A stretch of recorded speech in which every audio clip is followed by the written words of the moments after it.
Guten Abend, Jeden.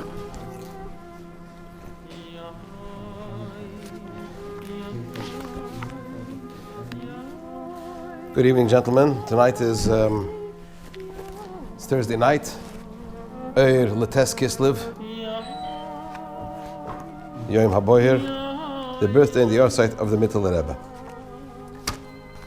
And we are beginning our third shiur in the series of 5 on Reshimas Hamenorah.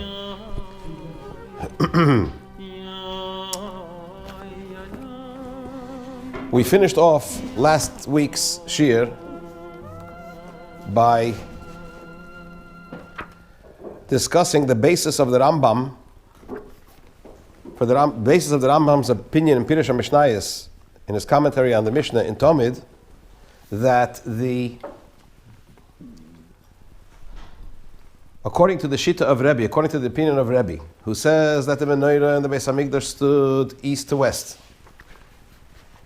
And for clarity purposes, have a look in your book, in your companion book on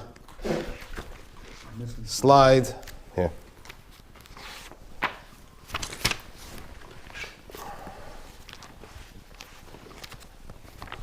Companion number 1 and number 2. On companion number 1. Slide, they're numbered sequentially anyway. Have a look at slide 8. And have a look also at slide 12.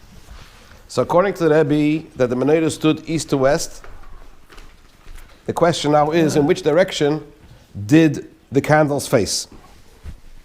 Right? Did they all point towards the middle one? Or did they all point towards the Kodesh HaKadoshim, towards the west? The Rambam says that according to Rebbe, which as you'll see on slide 8, the Hamenorah stood east to west, the candles all pointed west. Have a look at slide 12, the second illustration on the bottom. That's according to the Rambam in Pirush HaMishnayos in the Shita of Rebbe's opinion. They all pointed west. The Rebbe asks, why? Because many of the other opinions, in fact I think most of the other opinions, would say that even in the Shita of Rebbe, even in the opinion of Rebbe that the Hamenorah stood east to west, they all pointed towards the middle. Why add in the machlekes? Especially, says the question was that the Sifri clearly states, as we saw last time, right? The Sifri clearly states, if you look in your addendum to the companion book, if you look at the second part of the companion book, in slide 34, it says,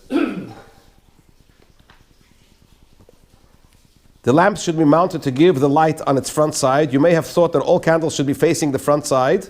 To negate this, the verse states, let them give light at the front of the lampstand. This means that the candles should be parallel to the Hamenorah and the Hamenorah to the candles. How is that possible? So he says, 3 facing east, 3 facing west, and 1 in the middle. We end up with all of them facing the middle candle. So what does the Sifri clearly state? Bottom line, that according to the Sifri, it's obvious that the Sifri accepts that the Hamenorah stood east to west because it says east. 3 facing east and 3 facing west. Right? So whose opinion is that? In Menachos, Rebbe. So the Sifri, which are Tanoim, clearly states that the Hamenorah stood east to west, and yet the candles face the middle. So on what basis does the Rambam say that it faced, all of them faced west? He seems to go against what? Against the Sifri.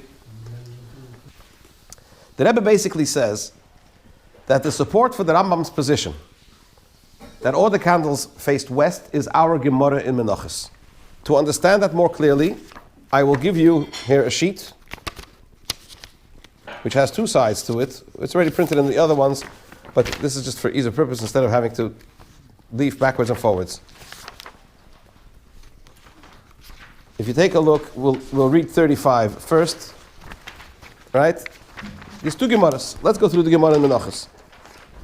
The Gemara in Menachos says, let's start from, and the candelabra itself, 1, 2, 3, 4 paragraphs from the top. And the candelabra itself, from where do we derive the fact that it was between east and west? Since the verse states,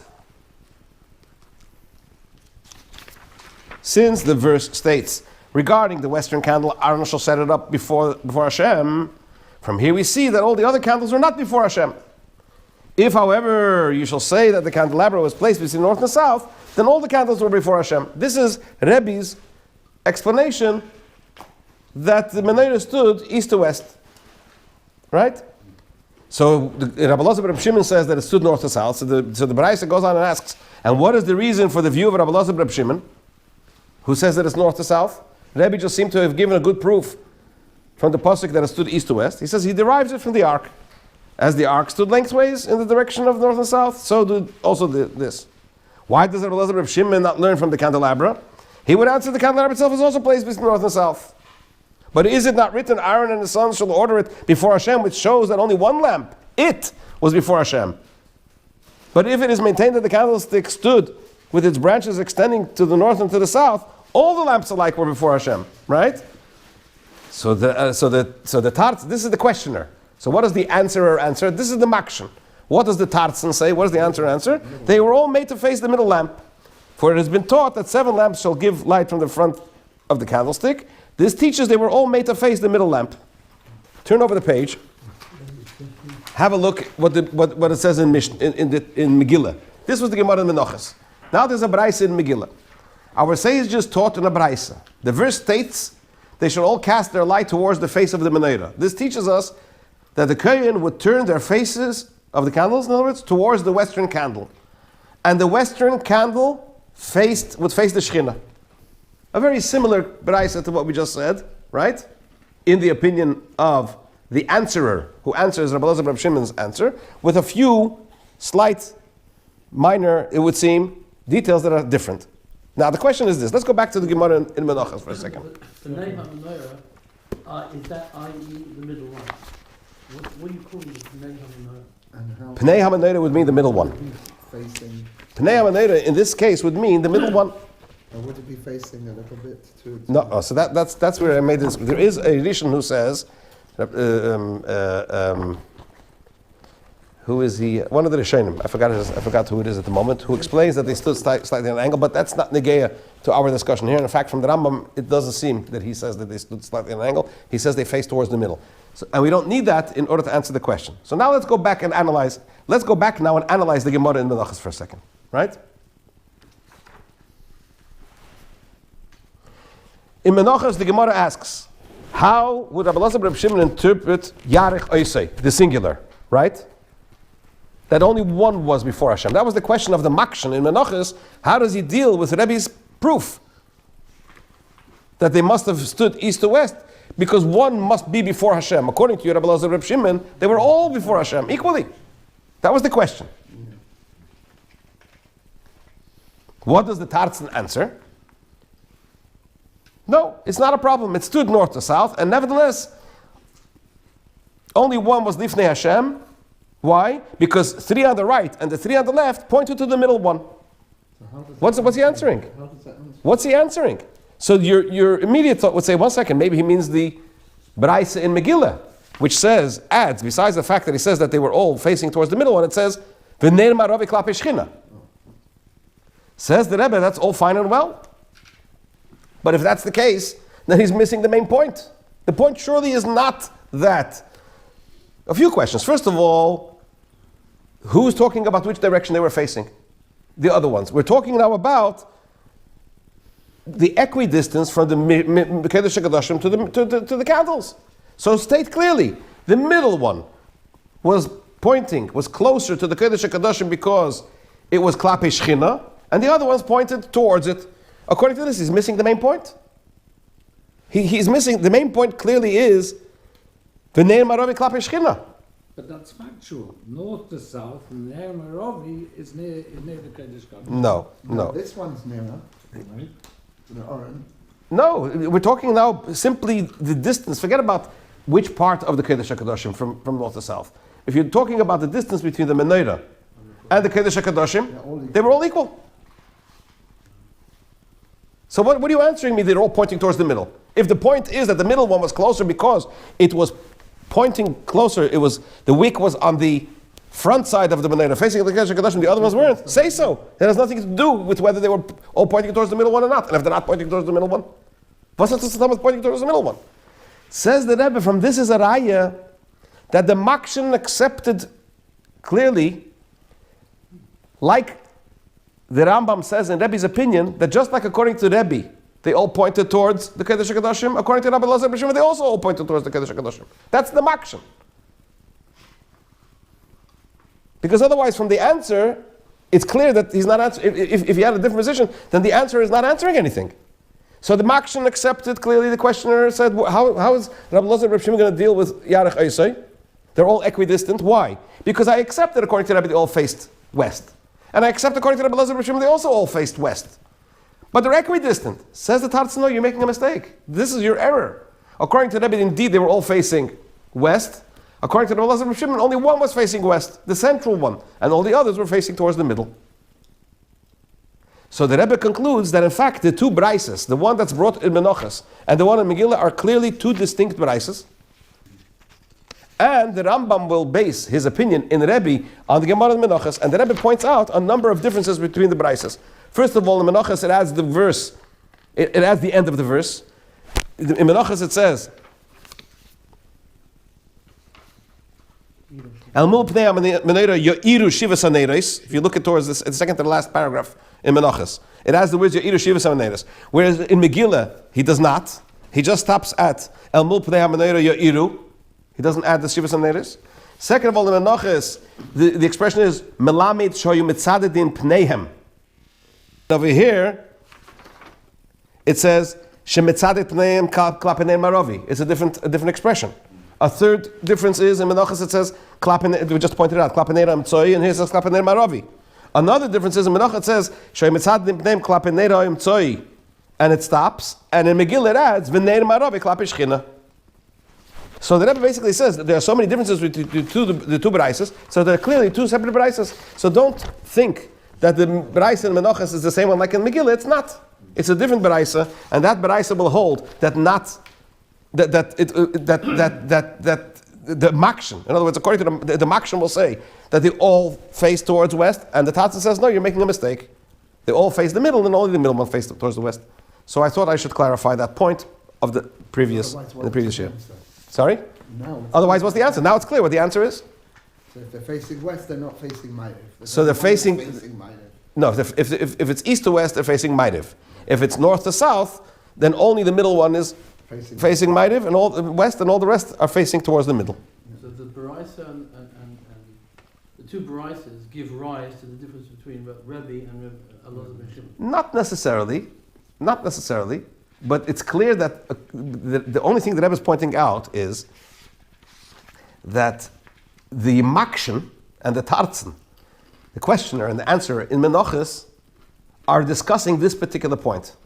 According to Rabbi Elazar ben Shimon, were the other 6 candles facing towards west, or were they facing towards the middle? So they all accept that. In other words, the start out position from the Makshin is, hang on a second, they were all facing west. So where's the difference between Rabbi and Rabbi Elazar ben Shimon? So he says no. There are others' opinion also, by the way, as according to the two Baraisas, it could be that it's facing east to west. How would that work out? Why not? Why not? There are many opinions. Many opinions besides the Rambam held. There are 2 points. There is Lifnei Hashem, and there is El Mul Pnei HaMenorah. Yeah. Lifnei Hashem is an issue concerning the Neir Maravi. El Mul Pnei HaMenorah is an issue concerning the other 6 candles. They don't necessarily have to go along. Most of the opinions hold that even according to Rebbe, even though the Neir Maravi, the western candle, was the one closest to Kodesh HaKadoshim, it still pointed towards the middle one. It didn't point towards the Kodesh HaKadoshim. As Avram mentioned, I think last week or 2 weeks ago, that according to, I think, the Rashbam, they face towards the shulchan, in Rebbe's opinion. They're all different types of scenarios. So there are two distinct issues. But the question is, the Gemara Menachos, what's the position of the Gemara Menachos? Says the Rebbe that according to the Rambam, he will impshat, it's clear from the way the question and the answers are constructed, that the questioner accepted at face value that just like Rebbe holds they all faced west, Rabbi Elazar B'Shimon also says they all faced west. And that's where the Tarzan says you're making a mistake. Only the middleman faced west. That explains how it's an answer. Correct. And that's the Rambam's basis for saying that according to Rebbe, they all faced west. If according to Rebbe, they all faced towards the middle one, so then what's he saying? The mitzvah that's dudi. Then the Tarzan is saying, he's saying, well, Rebbe also holds the same thing, that they're facing the middle one. If they're all facing west, how does he know? According to whom? According to Rebbe. According to the Rambam and Rebbe. And Mulpnei Hamenorah, he would mean towards the inside of the menorah, towards the inside part. So as you come into the Beis Hamikdash, you have the menorah, and inside the menorah is the Kedesh HaKadoshim. So that's how he'll tie Mulpnei Hamenorah. Yeah, far west. But inherently, they're two distinct issues. Because if that's the Ner Maravi, you could say a Mulpnei. So the Rebbe strongly argues for the Rambam's reasoning in Pirush Mishnayos according to the Rebbe that they all faced west. But even though it's a Das Yochid, really, the Rambam. And of course, since the problem, ultimately the Rambam paskins in Yad, like Rabbi Elazar B'Shimon, that it faced north to south. And he says clearly that they all pointed towards the middle, and the middle one pointed towards the Kedesh HaKadoshim. Now the question we have to understand is, it's a question that was raised in one of the earlier shiur, and the Rebbe goes on to the next section. I'm going to try to summarize this because it's a lot of stuff. So the question now is, we go back to the Mishnah in Tomid. They were talking about he goes in, he finds the two eastern ones lit, then he does this. If he finds the two eastern ones extinguished, he does that. Why are we taking this scenario? Why are we being mechalik? Why are we separating out the two eastern candles, these two candles, separate from the rest? So the basis is because the hatova was done, the preparation of the candles was done in two lots, right? So you had 5 and 2. The reason for that we mentioned, just as an aside, there are two reasons. One is because it says babayker in the pasuk,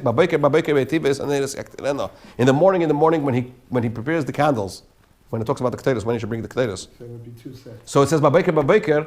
Why do you say babayker twice? Apparently the morning is divided into 2. So there needs to be a hafsaka, a division. Now, I don't want to go into the whole reason why 5 and 2, but babayker. Another reason is it's negayat, so it's going to be relevant to what we're going to learn later on.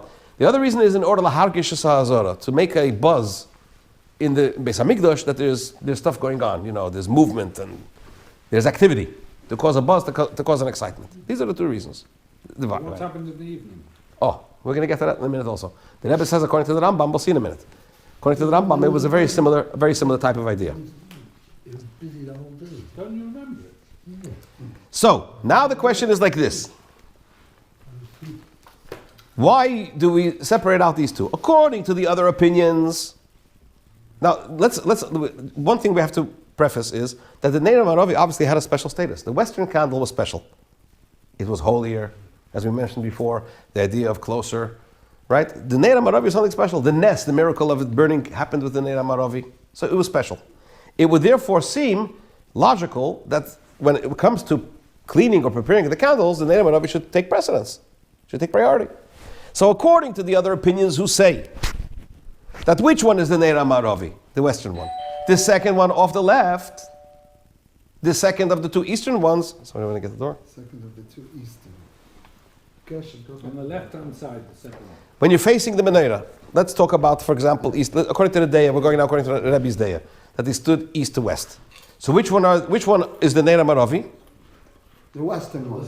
No, but not the Rambam. All the other opinions, not the Rambam's opinion. East to west? Number 6. Number 6. Have a look at slide. Where is it? Let's go back to the slide. The first one that could be towards the west. Oh, so The first one is east. So the second one is west. Okay, so then it's stimmt. Come have a seat. Then it's good that... Take this. Do I have another copy? I don't have another copy. There's a little copy here.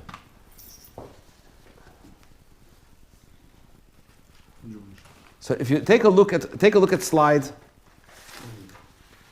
8, right? Or take a look at slide. You know what?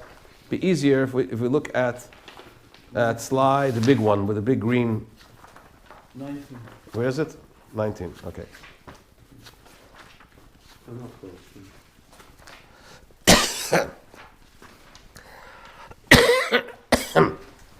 So now, according to most opinions, B'shitas Rebbe, right? Yeah. Which one was the Neira Maravi? Forget about the direction of which one it faced. It was Vov, right? It was the second one from the left. That was the Neira Maravi. So according to them, it would make sense that the Mishnah starts talking about when you come in and you find the two eastern ones alight, or you find the two eastern ones put out. If you remember, we discussed the fact that according to the majority of the opinions that hold that the Neira Maravi, the western one, was the second one off the left, the Vov candle, you always had to have the first one lit as well, so that it should be clear that Vov is the Neira Maravi, right? So therefore, when you came to deal with the Hatova, there was special status for the first two. So we can understand why they're discussing the first two, because it has to do with the Neira Maravi. But according to the Rambam, that the Neira Maravi was which one is Aleph, is the one closest to Kedesh HaKadoshim. Why does the Mishnah discuss about the first two candles, about the two eastern ones? Why? We ask, why not the two western ones? Why not the two middle ones? But what's up with the two eastern ones? Why are we focusing on that? So first of all, let's remember that the Rambam holds that the Dishun, Hatova, when we say Hatova, it includes lighting. Because if you remember, according to the Rambam, the candles were lit in the evening and in the morning. There was Hatova in the morning, cleaning and lighting in the morning, cleaning and lighting in the evening. Point 1. Point 2. There's a Gemara in Menachos. We don't have it here in the slides, but the Gemara in Menachos Daf Peches, I believe it is, says that if a candle goes out, both the oil and the wick become unfit. So in other words, that's what Gemara says. Ner shekava, nisyashin ha-psila, nisyashin ha-shemen. Becomes old, it becomes unfit. What do you have to do? When the kohen sees that it went out, he must remove the oil, put in fresh oil, put in the fresh wick, and light it again. That's what he must do. When is this? So according to most of the opinions, so Rashi says straight away, if it went out koydem eira beker, before daybreak, or b'chatzeis halayla, or midnight. Soon we're going to see the Rebbe has a very interesting take on the chatzeis halayla. Right? Why koydem eira beker according to Rashi? Because according to Rashi and all the majority of opinions, the menorah wasn't lit during the day. So if the kohen comes in the morning and it's already day, and he finds that it's gone out, that's what it should be. The candle should be out. After Aleis HaShachar, they should be out. Right? So when it says a candle that goes out, you have to refill, put in new oil, fresh oil and fresh wick and light it again. When must it be? If it's before daybreak. So in other words, it's still within the period of when it's supposed to burn. And that's the Chidush. That despite the fact that it's still within that period, you can't just relight it again. You've got to clean it out and put it fresh. The Rambam will hold that the same thing is true in the morning. Right? Whenever you walk in and you see a candle that has gone out, what do you have to do? You have to relight it immediately. Because if you remember, that's one of the interpretations of the Rambam of Tamid, that the candles have to burn constantly. So they put in enough for half a day, just for the night. And in the morning you have to put in again and light it again. But in other words, so there are two dinim according to the Rambam. One din is hatova, to prepare and to light the candles. And another one is that if a candle has gone out, it's a separate din. If a candle goes out, you must clean it out, practically do hatova. But it's a separate din. It's not in the order of the regular hatova saneris of the 5 and the 2. So now what happens if he comes in? Right? He enters in the morning. Since the Neira Maravi, according to the Rambam, is which one? The western one. Aleph is the one closer to Kedesh HaKadoshim. It would imply that it should be within the first batch of Hatova. Because as mentioned before, the Western candle has a special status. The batch that does 2. 5. Chamish Neres, Hatova is Chamish Neres. And then it's Hatova Shtei Neres. Right? So he comes in now, what does he do in the normal circumstances? He deals with Aleph, Beis, Gimel, Daled, Hey, Daled, and Hey. Meaning the Ner Maravi and the 4 next to it. That would be under normal circumstances. But this is only if the 2 eastern ones are burning. It's 2 eastern ones? That's only if Zayin and Vav are burning. Then he can deal with the other ones. Why? If they are extinguished, the 2 eastern ones are extinguished, since he meets them first, he now has a chiyuv besides the obligation of Hatova. He has an obligation of a candle that goes out, you have to clean out the oil, and you have to put in a new wick and relight it. So he must deal with them first. Why? Because ein mavir in ala mitzvahs. This is the immediate obligation that he has. We must say that it's a separate obligation, says the Rebbe, because at night, if it goes out, what does he have to do? Exactly the same thing. So what difference does it make if it's right by the time of Hatova? If the candle is out, he has a separate obligation to clean it out and to relight it. It has nothing to do with Hatova. So in this instance, that's what the Mishnah says. You can deal with the 5 Western ones only if the Mizrachim are burning. But if 1 or 2 of them has gone out, now you have an issue, you have to deal with them. Now, so what happens in that instance? Under normal circumstances, according to the Rambam, in Rebbe's opinion in Talmud, you're mativ, you deal with the 5 to the right. In the diagram on 19, it would be Aleph, Beis, Gimel, Daled, and Hey. And then with the other 2. But this is only if Zayin and Vav are burning. But if Zayin and Vav went out, then you have to deal with them immediately. So once you start dealing with them, you can't jump over candles. So you do Zayin, Vav, Hey, Daled, and Gimel in the first lot. So that changes the status of the whole 5. If you're dealing with Correct. It changes which 5 you deal with. You deal with the ones on the left first, the 5 on the left. And you've also ignored the Maravi. Correct. And the Rebbe says, and in this instance, the Maravi is not in the batch of the first Hatova. Frek the Rebbe Kasha, so you're following. Says the Rebbe, 1 second. Yeah. If the two on the left went out, then he has, as soon as he starts, so he has to deal with them because of Ner Shekova, candle has gone out, you have to deal with it. So once you deal with it, you already deal with the ones that are next to it. People Daled and Hey, right now. Right, so Zayin, Vav, Hey, Daled, and Gimel. yeah. The Ner Maravi is Aleph. Kum Tuchus, that according to this, in this instance, the Ner Maravi would not be among the candles that are being mative, are being prepared in the first lot. Bichlal it wouldn't, because it doesn't go out. So it's Well, that was B'Mokim Nes, in the period of the Nes. Okay. But I'm saying, in Inyan Geret, even at the time of the Nes, in Inyan Geret, in essence, it should be among the first one. We'll soon get to see if he actually starts with the Ner Maravi in the situation where he deals with it with 5 on the right. Wait, this is the Rebbe's explanation why the Mishnah focuses out the 2 from the 5 in this situation, according to the Rambam. According to the others, it's understood because the Ner Maravi is among the 2. But according to the Rambam, that is not the Ner Maravi, so the Rebbe explained now why it has that separate status. Now the Rebbe comes along and says, by the way, I'm summarizing, because the Rebbe goes into detail and chidushim within chidushim. I mean, it's an odyssey. It really is. Anyway, so now, from here we understand, according to this explanation, that that Hatova has to be done consecutively. You cannot, what's the antonym to consecutive?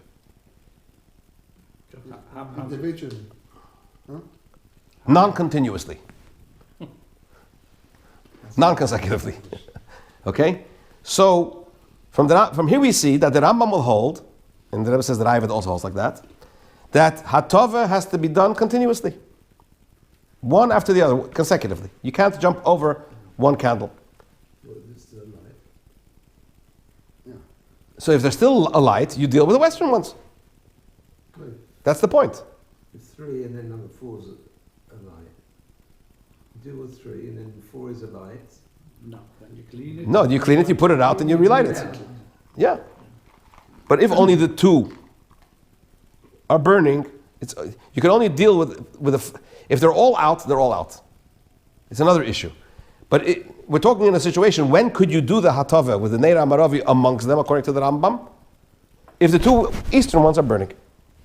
Okay? So now the Rebbe takes this a step further and goes on and says like this.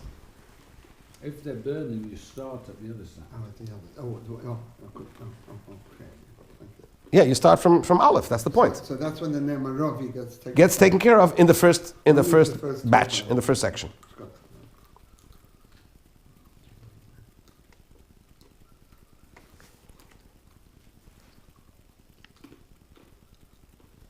Yeah, so as you just said, what happens if they're both lit?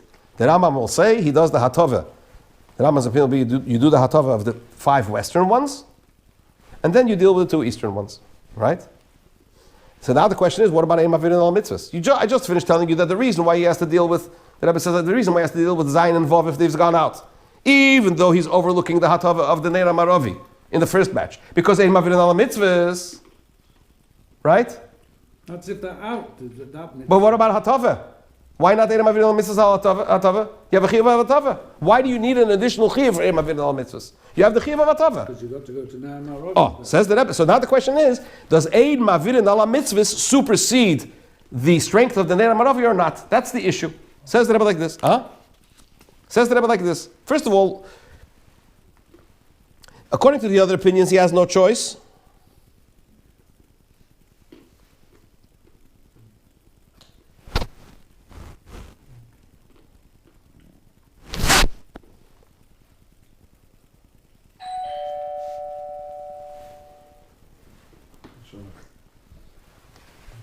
Anyway, according to the other opinions, he's dealing with the Neir Amaravi first. Even though the Neir Amaravi is the second one, but we already explained that he has no choice but to deal with the far left one first, so that the second one could be obviously Maravi to the first.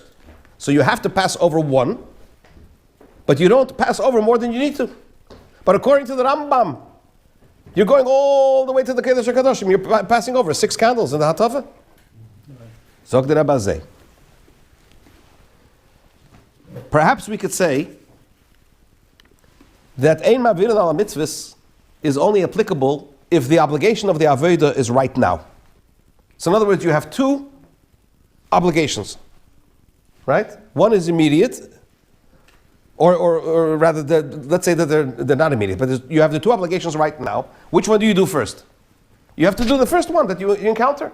But over here, the chiyuv is lechatchila. To begin with, the chiyuv is the obligation is on the ones on the right, the ones close to the Kedesh HaKadoshim. So it's not Eim Avir al Mitzvahs. You're not passing over the mitzvah. Why? Because your obligation is not yet. Your obligation to be mativ is only the second time you enter. Frek the Rebbe. Okay, that's all fine and well.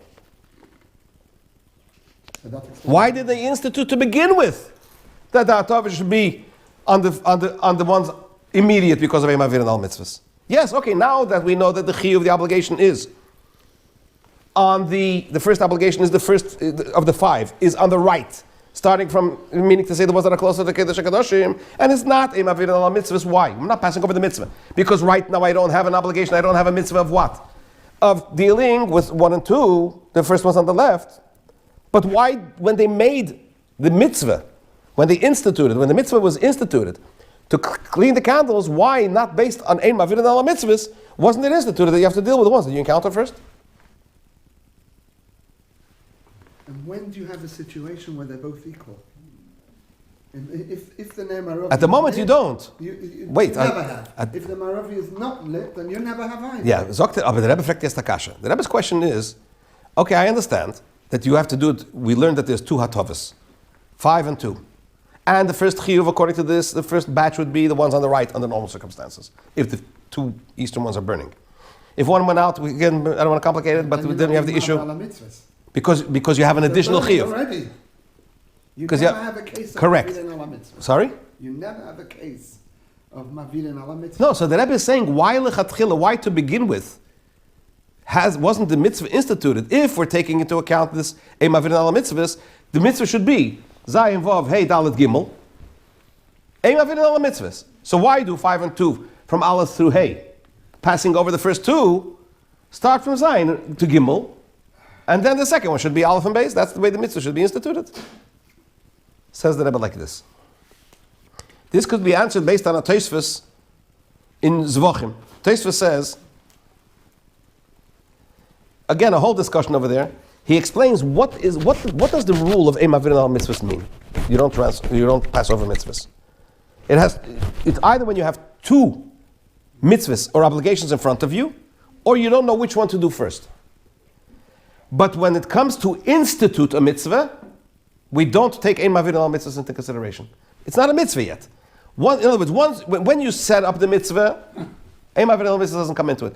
Once the mitzvah is already set up, it's established, and this is the way you do it, then Eim Avirin al mitzvah is a consideration. So therefore you can't ask why was it set to begin with that it should be like this and not the other way around. Therefore, since the mitzvah to begin with was established in such a way that the first batch of Atova is starting from the ones that are closer to Kiddush HaKadoshim, the fact that you're passing over the ones to the left is not Eim Avirin al mitzvahs because you don't have that obligation yet. That only comes into place.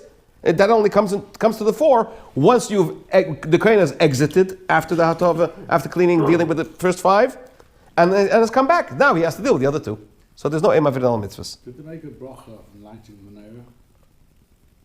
I believe so, yeah. They made one bracha, they didn't make 7 brachas. Okay. So there's only one mitzvah anyway. Eim Avirin. When they had to come back and do rest. Twice a day. Twice a They day. have to. Well, when we're talking about Eim Avirin al mitzvahs, I don't know if it means technically it has to be a separate mitzvah. You have a pe'ula of a mitzvah. It means to say, I'm not talking about if it's counted as a separate mitzvah in minyan mitzvahs. Of course, it's one minyan mitzvah mitzvahs, but each one is an act. Which one do you do first? Huh?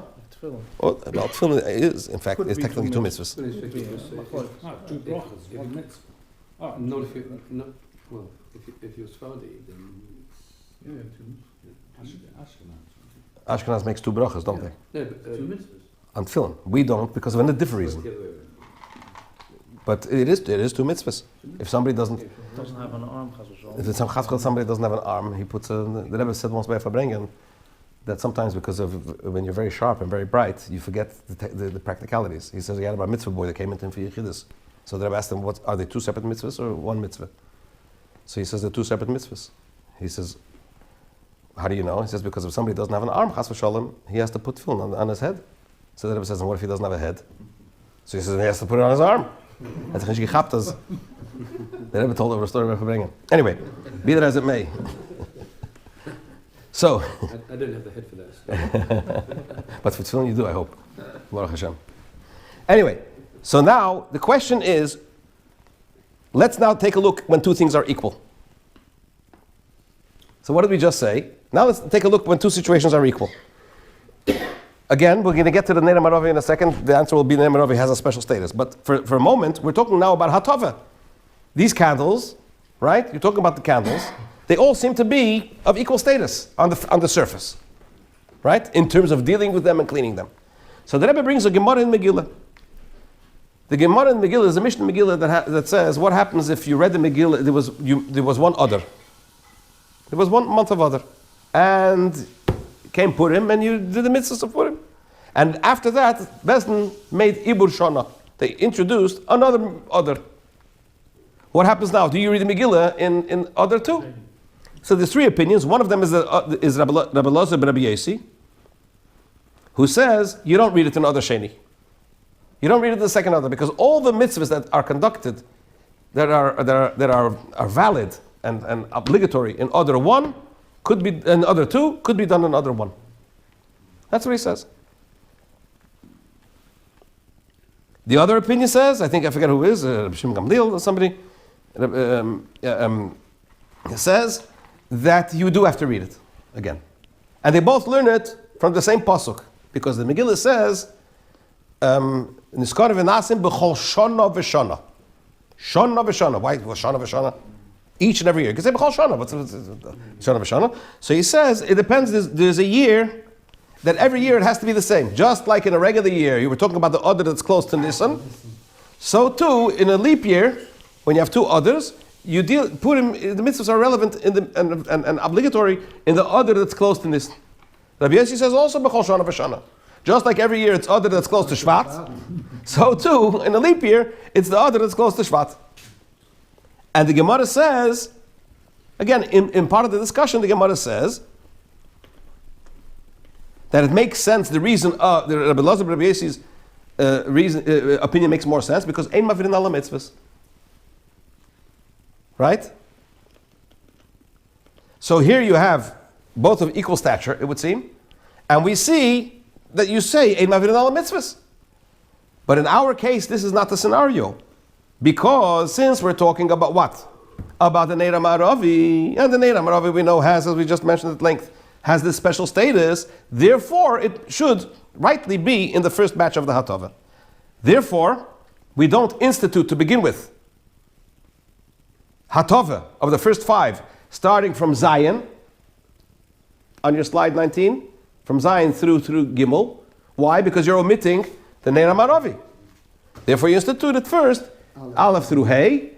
So because of all these reasons, the idea of Ein Mavirin Al Mitzvahs does not apply to this situation. Now this is so far as Hatava in general is concerned. Which 5 are first? But now, once we have established that according to the Rambam, in Rebbe's opinion in his commentary on the Mishnah, the Hatava under normal circumstances should be the 5 that are closest to the Kedesh HaKadoshim. The question is, which one of the 5 does he start with first?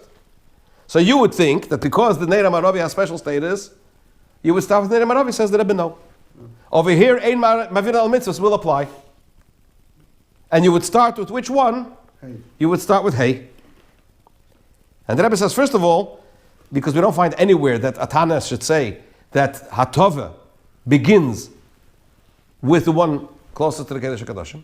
Second of all, says the Rebbe, according to this, is based on logic. Now you're dealing with an obligation of Hatova. Right? If you remember, we mentioned before the obligation of a candle that's gone out, you have to deal with it first. So now I'm coming to my obligation of Hatova. Now I'm faced with an obligation. So which part of the obligation should I do first? The first one I can do. So therefore you start with which one? With the left one. Not even, and the Rebbe says very interesting, he says, Ein Mavirin Al Mitzvahs is so powerful that it even supersedes the klal, the rule of Tadir v'she'ena Tadir Tadir Kedem. That which is constant and that which is transient or temporary or not constant, the constant one comes first. Where do we find that din? There is a Gemara in Yuma, or there's a Tosfos in Yuma. The Gemara says, we know we say in Ezel Mekayim every day that normal, if you say that. Sorry, what would the Tadir be here? Hang on a second. He's trying to explain how powerful Ein Mavirin Al Mitzvahs is. Therefore, In this case, there's no Tadir. no. So because it's so, he's just explaining how powerful Ein Mavirin Al Mitzvahs is. Therefore, even though Neira Maravi has special status, Right. you still would start from Hey because of Ein Mavirin Al Mitzvahs. Why? Because it's even more powerful than Tadir B'Sheina Tadir Tadir Kedem. That which is regular and that which is irregular, the regular one is first. Where do we see that? Yuma. Tosfos says, we know we say in Ezel Mekayman, bishti daten, Chatois HaTzibur Vayochid, Elan Chatois HaTzibur, Shirei Adam HaYoshefach Al Yisoid Maravi. I'm sorry, I say Droimi. Normal Karbonis, the remnants of the blood, the Mizbeach had a Yisoid, had like a plinth around the bottom for an Amma. It had it on the southern part of the Mizbeach and on the western part of the Mizbeach. The other ones had like just a section, a small section. The blood was spilt either on the northern plinth or on the western plinth. Why? Because on the corner there were 2 little holes. One was on the northern plinth and one was on the western plinth. The question is, on which one did he pour? Where did he pour the remnants? Normally, on the northern one. Normally on the northern one. You say Droimi. South. Droimi is southern. I'm sorry, the southern. Correct. The southern plinth. When did he spill the blood? The remnants of the blood on the western plinth? On Yom Kippur. Is it still here? No, read the first. Here, pass it to me, please. Thank you. So right at the beginning, part of Yom Kippurim, he would pour out the blood on Maravi. Part of Manisrafim, which were burnt, was also on Maravi. If you go to the other ones, the ones that you brought on Yom Tov and on Rosh Chodesh, he says what you did with it. Shirei Adam Shefach al Yesod Droimi. So the question is, why is Yom Kippur different than what? Sorry, you with me? Why is Yom Kippur different than all year? Says the Gemara, because there's a pasuk. It says in the pasuk that when he comes out, when the Kohen Gadol came out, v'dam hapor yishofech el yesod hamizbeach asher mul oil meid. It should be poured onto the plinth of the mizbeach, which is facing the oil meid. Which is the plinth facing the oil meid? The western plinth, because you're coming out from west to east. You meet the mizbeach, so the western plinth is the first one, so you pour it there. Frek teis v'sakasha in Yuma. Why do we need a pasuk? Why do we need a verse to learn this? We know ein mavirin ala mitzvahs. So as soon as he comes out, which is the first of the holes on the plinth that he meets? The maravi. Ein mavirin ala mitzvahs. Why do you need a pasuk? Because I told you. You would have thought that. And Taisus answers what he answers. He goes into Tadr. Comes the carbon and sanal. I'm sorry. The Taisus gives an answer. Comes the carbon and sanal and asks the question. What do you mean? Why do you need a pasuk? We have another rule. Tadir v'she'ena tadir tadir kaidem. That which is constant and that which is not, the constant one is first. So if you wouldn't have a pasuk, you would say, since all year he pours the blood into the west, into the northern, the southern plinth, then that's what he should do now too. So you need a pasuk. Is the Charayah, since Taisus asked this question, that according to Taisus, he believes that Ein Mavirin al Mitzvahs is so powerful that it even supersedes Tadir v'She'ena Tadir. So the question is, why do you need a pasuk? Based on this, says the Rebbe, so we see that Ein Mavirin al Mitzvahs is very, very strong. If that was the case, why would you need the pasuk? So Taisus gives an answer. Taisus gives an answer. That's not the sugya now. He gives an answer when he answers what he answers. But the bottom line is, from the way Taisus asks the question, right? And because he doesn't answer because of Tadir v'She'ena Tadir, is the Charayah, and Taisus clearly knew of this rule that Tadir v'She'ena Tadir Tadir Kedem. Right? And nevertheless, he asks the question. So this proves that what? That Ein Mavirin al Mitzvahs is so powerful that it even supersedes the rule that that which is constant and that which is not constant, the constant one is first.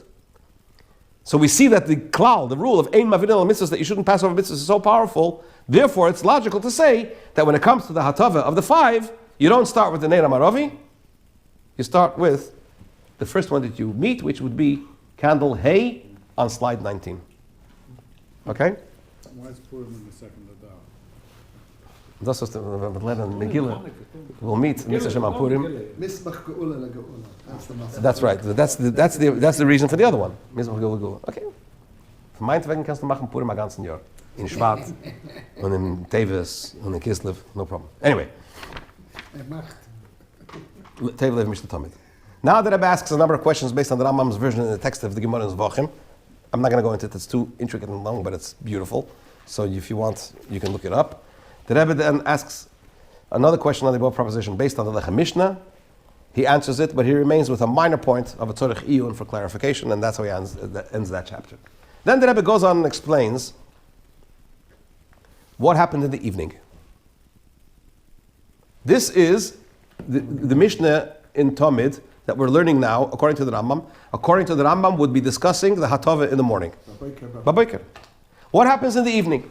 So he says, according to the Rambam, the evening Hatava was also divided into two parts. 5 and 2.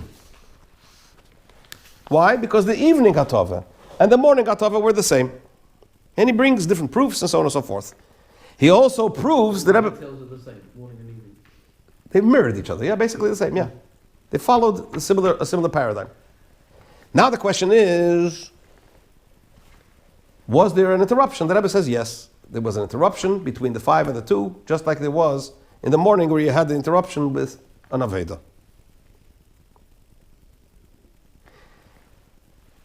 What was the Aveda? The Aveda was the Ketores. Ubahalis Aaron's Haneres bein harbayim. Ubahalis Aaron's Haneres, when Aaron will kindle the lights in the evening, Yaktirena, he would bring the Ketores. When was the Ketores brought? Between the between the preparation of the 5 candles and the preparation of the 2 candles. He then brings a Yavitz, who also brings a proof based on the Rashba. The Rebbe asks a very powerful question on the Yavitz.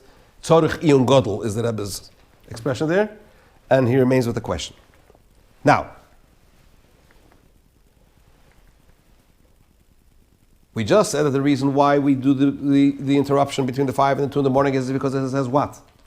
Babaker, Babaker. What about the evening? It doesn't say twice, Babaker. Okay. So, However, we don't need that pasuk because it says clearly, "Ubahal is Aaron is aneres ben arbaim yaktirena." That when Aaron kindles the candles in the evening, that's when he should bring the ketores, right? What does that mean? So the Gemara says that during the time of bringing the ketores, that's when the candles should be lit. So when do you light? It cannot mean that you bring the ketores after lighting the menorah, because the Gemara says the only aveda me'erev ad boker, the only aveda that the only function in the Beis Hamikdash that was from evening until morning, ein lecha aveda me'erev ad boker elazu, only the candles. So in other words, once you lit the candles, that was it. So you couldn't bring the ketores when? After the lighting of the candles. Ein lecha aveda sheksheira me'erev ad boker elazu. So when did you do the aveda? You did it in the middle of the halah. And when? Between the 5 and the 2. So from the pasuk we learn we learn that the haktorah the ketores was brought when? During the lighting of the menorah. The fact that we divided 5 and 2, we learned that from the morning. That's the way that Rebbe learns the fact Pshat. that we divided, we learned from the ketores. The fact that we divided, we learn from the morning. Just like in the morning you divided it, so in the evening you also divided. The fact that you divided it with ketores, that we learn from the pasuk of Halasan and Saneris. Once again, the splitting of the 5 and the 2 puts the ketores in the middle. Correct. There's no problem. You said that you can't do ketores after. But after you finish lighting. You haven't finished the lighting yet. Why is You have that 2 more to do. considered Vinal HaMitzvahs to make a pause? Als het een eingestelde mitzvah gaat gillen. If you say it in Yiddish, it sounds better. No, because we just finished saying that when you institute a mitzvah, you don't say Ein Ma'avirin al mitzvahs when you institute a mitzvah. Yeah, Right? That's the reason why we're doing these You're in the before middle. these two. Only once there's the mitzvah already. Okay. Then the Rebbe says, this answers a very interesting question that the commentaries on the Rambam. By the way, you're in for a treat at the end. Very geschmacke Wort from the Rebbe. The commentaries on the Rambam ask a question: why does the Rambam, when he says in Sefer Hayad, when he gives the reason for 5 and 2 and for the interruption, he only brings the opinion la hargish es azara, to make the excitement a buzz in the azara. They say, why doesn't he bring the reason of Babaker a pasuk? So the Rebbe says it's beautiful, because according to the Rambam, if you talk about the opinions that the hatava was only in the morning and the hadlaka was in the evening, so la hargish azara was only relevant when. So Babaker makes sense. But according to the Rambam, that you did what? The hatava in the morning and in the evening, you lit and you cleaned both in the morning and in the evening. So Babaker, it makes more sense to bring the reason, the Lahagish Azara, because Babaker is only relevant in the morning. Why do you need a pasuk?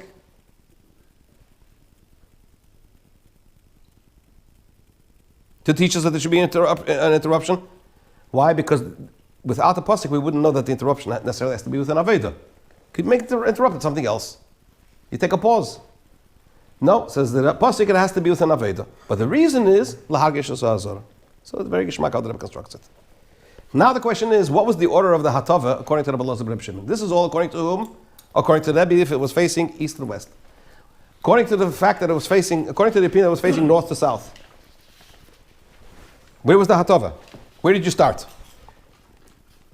From the northernmost candle, from the southernmost candle, where did you start? So again, the Rebbe brings from the Yavitz. He says it depends on which side the Kohen came in from. The Kohen entered the Beis Hamikdash from the east.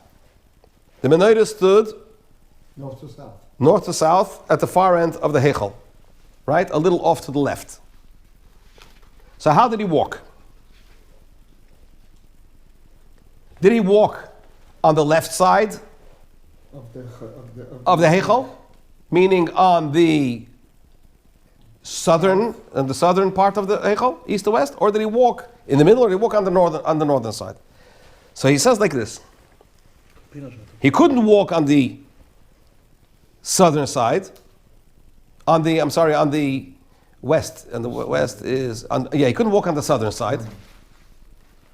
Couldn't walk here because there's a Gemara. South. Huh? This is south and this is north, right? Look at slide 9. He couldn't walk on the left of the Heichal. Why? Because he says, the Gemara says in Yuma, the Mishnah discusses how the Kohen entered the Kodesh HaKadoshim on Yom Kippur. Where did he enter from? Right? You had the whole Kodesh HaKadoshim in front of you. Where did he enter from? So the Gemara says, one opinion is that he walked between the Mizbeach and the Hamenorah. Right? Like this. It's not the scale, but he walked like this. Right? Between the Mizbeach and the Hamenorah. So the Gemara says, let him walk all the way to the left. He says he couldn't walk all the way to the left because his clothes would get stained. The ash from the Hamenorah, the burnt ash from the Hamenorah stained the left wall. And if he would walk with his clothes, he would get stained. Right? Says the Rebbe, the Yavit says the same reason applies to coming to the Hamenorah. He couldn't walk all the way on the left because he would get stained. Okay? So therefore the Yavit says he walked between the Mizbeach and the Hamenorah. He walked on the right side of the Hamenorah, he says. Then the Yavit says, he says an additional point. He must have walked on the right side because we have a rule called Pinis Shata Peina, as Shmuel says rightly, Tiapeina Limin, that every direction, every time you walk or you turn, should be towards the right. So he must have walked on the right. Says the Rebbe, here we have a problem here. In this case, so now he's walking on the right, he comes up to the Hamenorah. So which candle does he come up with? Does he come up first? When you're facing the Hamenorah, the one on the right.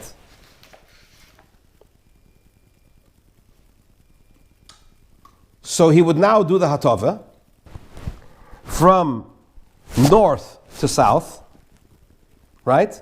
Yeah. Which is from right to left. But because of Kol Pinas Shata Peina, it's supposed to be from where? From left to right. I guess what he did was he must have done the Hatava of a candle, lit it. Done the Hatava of another candle and lit it. Done the Hatava of another candle and lit it. Right?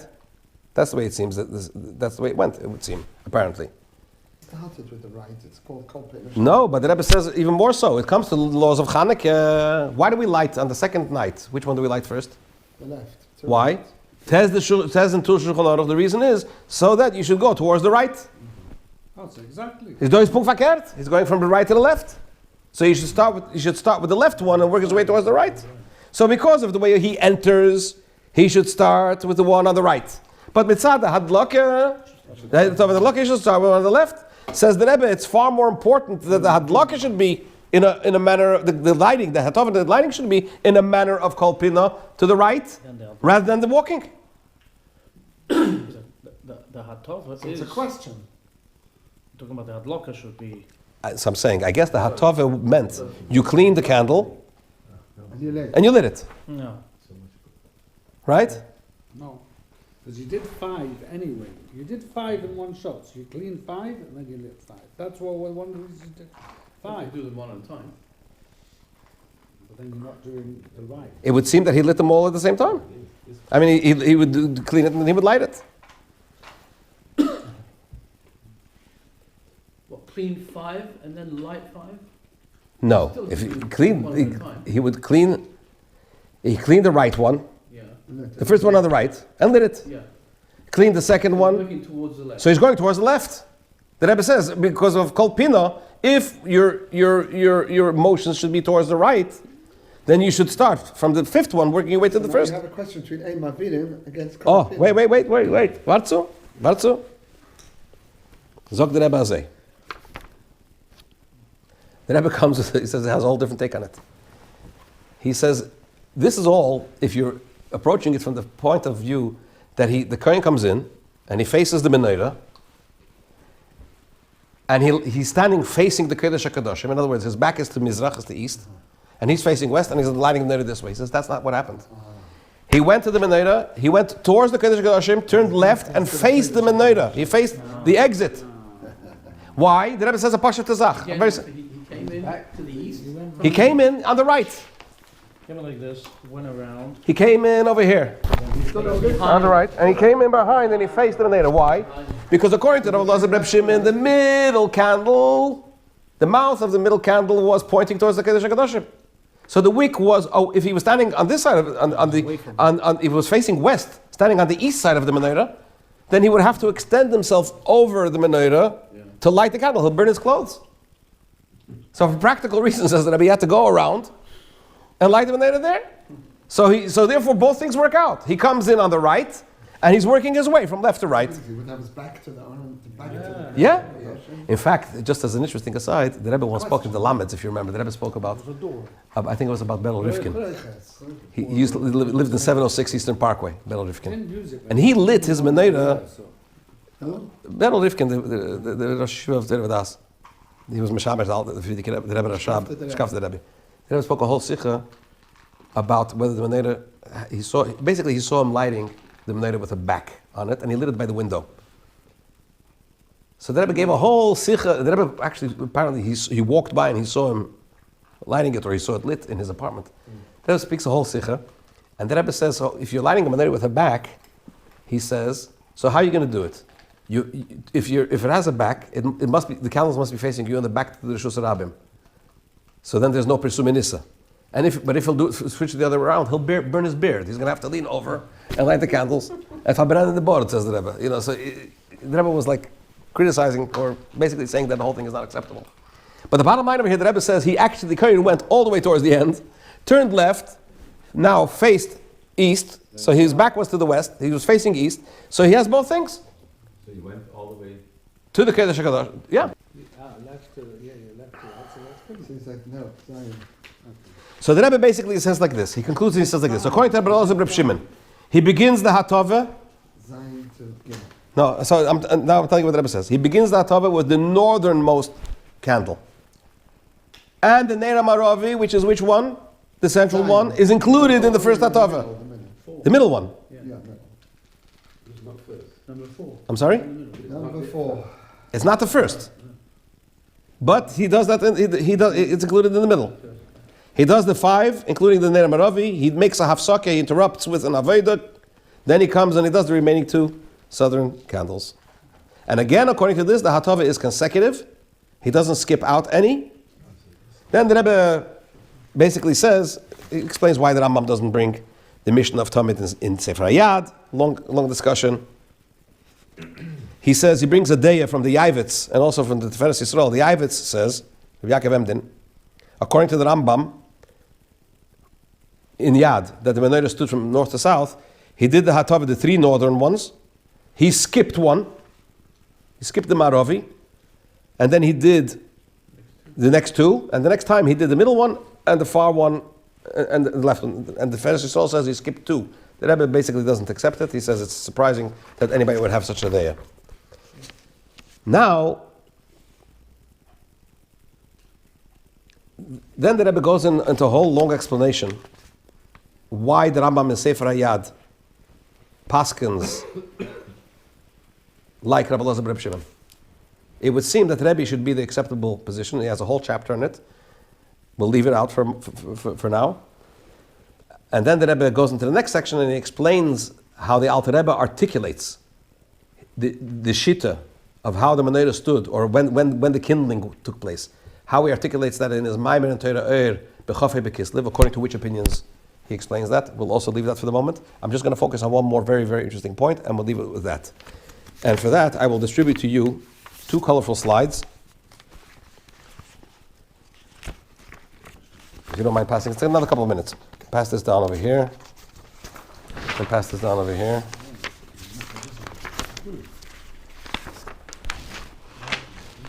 I'll leave one for myself, if you don't mind. And you can pass this down over here. And you can pass this down over here. If you remember before, we mentioned, here. You know, Mevara zijn in het zoetses. Er is nemen, lahitzi bloei me piv. Er is nemen chayas. So now, one more final point. If you remember, we mentioned before that the Gemara says, Neir Shekova, a candle that goes out. What's the obligation? Nisyashna shemen, nisyashna psila. The oil and the wick becomes unsuitable, and you have to refill it with new oil, fresh oil, and a fresh wick, and rekindle it. When did this happen? So we said that according to the Rambam, it doesn't matter.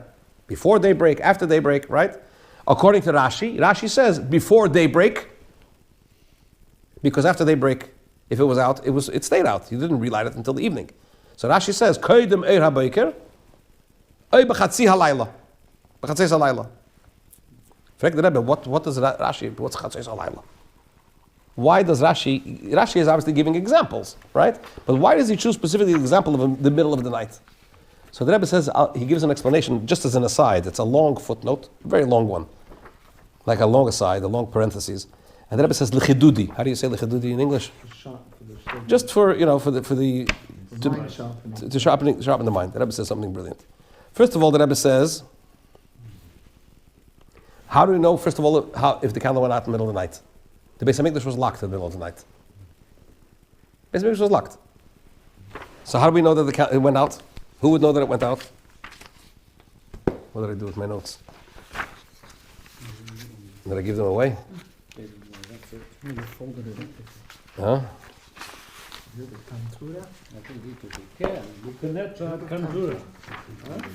Here it is.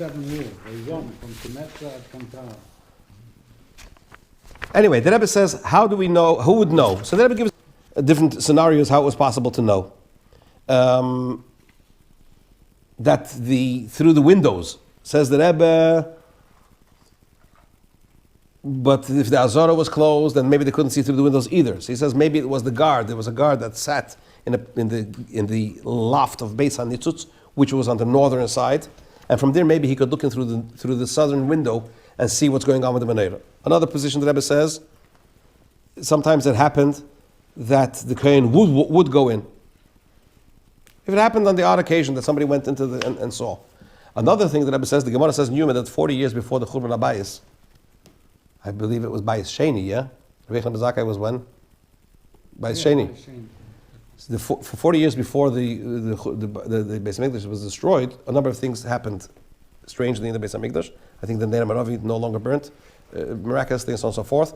And one thing is that the doors of the Azara, the doors of the Heichal, used to open on their own. They used to lock it, and the strange phenomenon. What happened that the doors would open. Rabbi Zakai said, enough, I know you're going to be destroyed, but enough. Stop. So Vimela says that there was a possibility, that it was giving scenarios where we could see that the Azara was open, so that you can actually see that the Menorah went out, because otherwise, the question is, nobody was there. Then the Rebbe says something very interesting. Why does Rashi say, B'chatzi halayla, if it went out in the middle of the night? What's this stress on Chatzi Halayla? Says the Rebbe says like this. Very interesting. He says like this. How much oil do they put into the cup of the Menorah? A half a lug. Winter or summer. Even though the winter nights are longer than the summer nights, they put in winter or summer the same amount of oil. The oil had to burn. Morning meant Aleis HaShachar, when the morning star comes up. Evening, when did they light it? After the Korban Tamid was brought. After the Korban Tamid and the Ketores. He says the Ketores didn't take much time the incense didn't take a lot of time to bring. The Korban Tamid was more involved. Second of all, the Ketores was brought when? In between the two lots. Between the 5 and the 2, as we just said. The Tamid ended 9.5 hours of the day. After 9.5 hours of day, that's when the day ended. Near this time, sometime around then, the Rebbe makes Poshta Cheshbon. That's when the Menorah was lit, sometime around then. And you would put in a wick which drew oil so that it would go out when? By Aleis HaShachar, when the morning star comes up. The longest day, says the Rebbe, he says Yerushalayim, if you take a look at your 2 slides, first of all, the one with the 2 globes, we know that there is the latitude and the longitude, right? The meridians and the parallels, right? And then you have the central one, which is the equator. So the central one is the equator, that's 0 degrees. if you take a look at the other picture with the map, right? If you take a look at Jerusalem, it's just around 32 degrees north of the equator, at that parallel. Yeah. Right? Is that parallel? It's a parallel, yeah? Parallel, the ones that go is the latitude, yeah? So it's at 32 degrees Longitude. latitude. Latitude. Yeah. Right?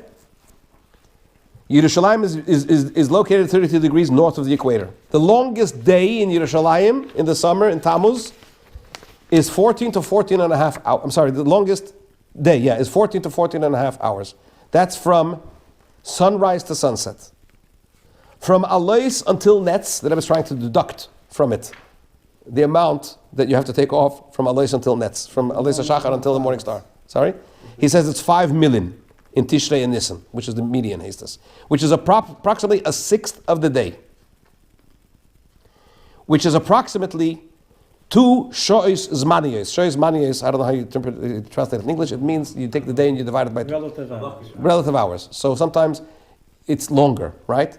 So shois zmaniyos over here, in Yerushalayim, in Tammuz, if you divide the day by equal 24-hour sections, each hour would be 70 minutes, which means an hour and 10 minutes of our intermediate hours. That changes every day. So he's talking about in Tammuz, the longest day. Not the longest day. So if you divide 24 hours in Yerushalayim in the summer,